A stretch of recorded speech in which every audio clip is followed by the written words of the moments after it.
Halo sahabat berilmu. Sebelum kita mulai mohon dukungannya like, subscribe dan boleh komen untuk kita bisa saling belajar.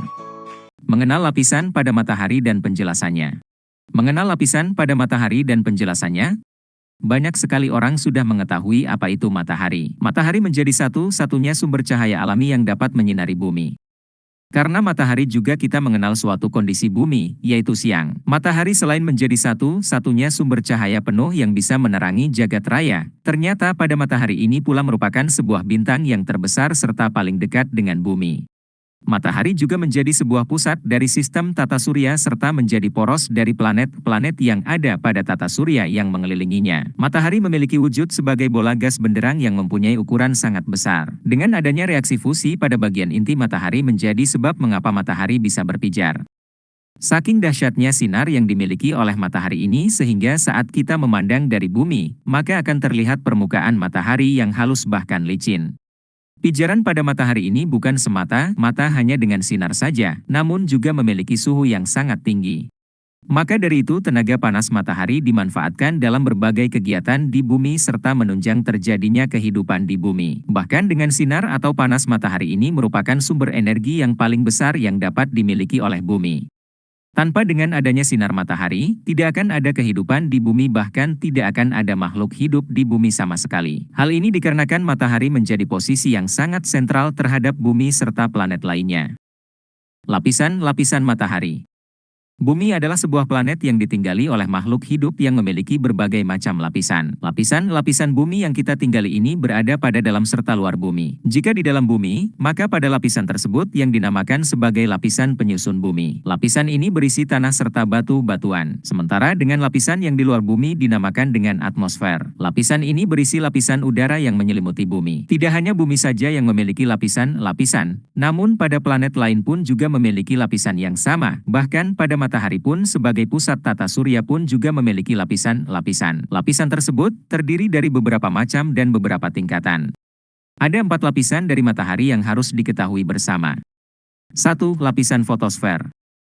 Lapisan yang pertama pada matahari atau lapisan terluar dari matahari disebut dengan fotosfer. Fotosfer ini juga disebut dengan lapisan cahaya. Fotosfer adalah sebuah bagian permukaan matahari yang membentuk bola gas yang sangat besar serta memiliki ketebalan mencapai 350 km dan batas dari lapisan tidak nampak dengan jelas. Fotosfer ini mirip piringan yang warna emas. Dari banyaknya lapisan matahari, pada lapisan fotosfer inilah yang dapat memancarkan cahaya yang paling kuat, sehingga disebut juga dengan lapisan cahaya. Cahaya kuat yang dikeluarkan pada lapisan ini hingga ke bumi serta dikenal dengan cahaya matahari. Selain cahaya, lapisan itu pun juga mengeluarkan energi panas yang bersamaan dengan cahaya matahari tersebut. Karena pada cahaya serta energi panas sudah disalurkan ke sekitarnya, maka suhu pada lapisan ini akan menjadi yang paling rendah dari lapisan-lapisan lainnya.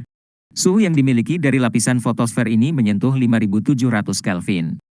Pada suhu yang seperti itu, suatu benda bisa memancarkan cahaya berwarna kuning, karena dengan cahaya atau sinar matahari yang memiliki warna kekuningan. Selain cahaya yang silau oleh mata, pada lapisan ini juga gelombang-gelombang cahaya diproduksi, seperti layaknya sinar inframerah serta ultraviolet. 2. Lapisan kromosfer. Kemudian, lapisan selanjutnya setelah lapisan fotosfer yaitu lapisan kromosfer. Lapisan ini merupakan lapisan yang ada di atas lapisan fotosfer. Lapisan ini seringkali dikatakan sebagai lapisan atmosfernya matahari dan untuk lapisan kromosfer ini sendiri merupakan sebuah bagian yang paling bawah dari atmosfernya matahari. Lapisan kromosfer ini sendiri lebih tebal dibanding dengan lapisan fotosfer, yakni sejauh 16.000 km. Lapisan kromosfer ini adalah sebuah lapisan yang mengandung banyak sekali partikel seperti elektron, proton, dan neutron. Suhu yang dimiliki oleh lapisan kromosfer ini rata-rata sekitar 6.000 mencapai 20.000 Kelvin. Semakin menuju dalam, suhu pada lapisan kromosfer ini akan semakin panas. Sehingga pada dasarnya lapisan kromosfer ini merupakan sebuah lapisan yang sulit dilihat oleh mata telanjang. Akan tetapi, untuk lapisan kromosfer ini dapat dilihat dengan mata telanjang manusia ketika terjadinya gerhana matahari total.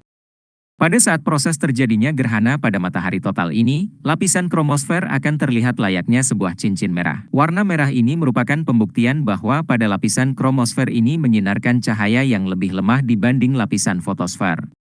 Meski bisa dilihat dengan mata manusia saat gerhana matahari, namun ketika melihat lapisan tersebut dengan mata telanjang tanpa adanya sama sekali pengaman akan sangat berbahaya karena pada sinar ultraviolet yang diluncurkan sangat amat cepat sehingga menyebabkan kerusakan pada mata. Cahaya yang diluncurkan lapisan kromosfer terbentuk dari gas hidrogen. Pada lapisan kromosfer ini terjadi sebuah loncatan gas panas ke arah luar yang kembali lagi masuk ke matahari.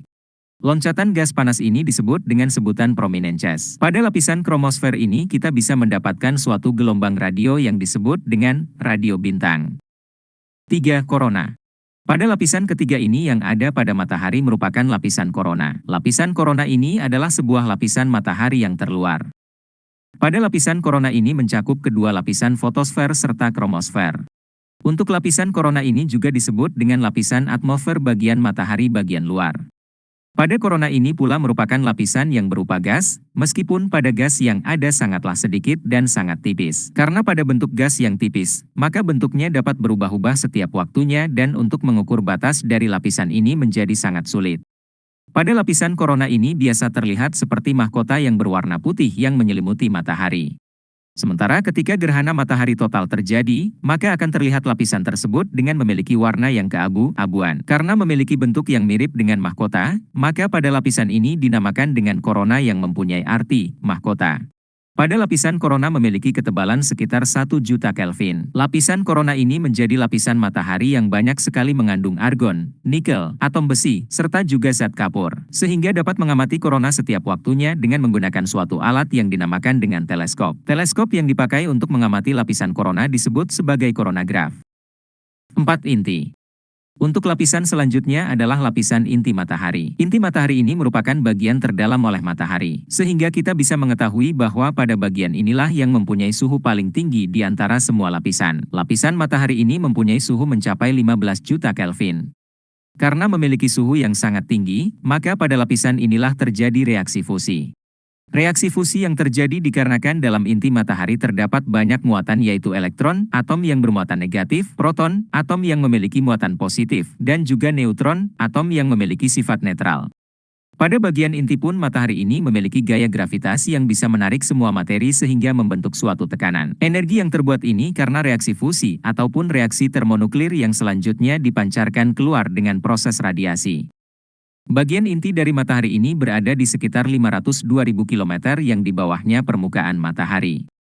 Pada bagian inti matahari ini memiliki diameter mencapai 386.160 km.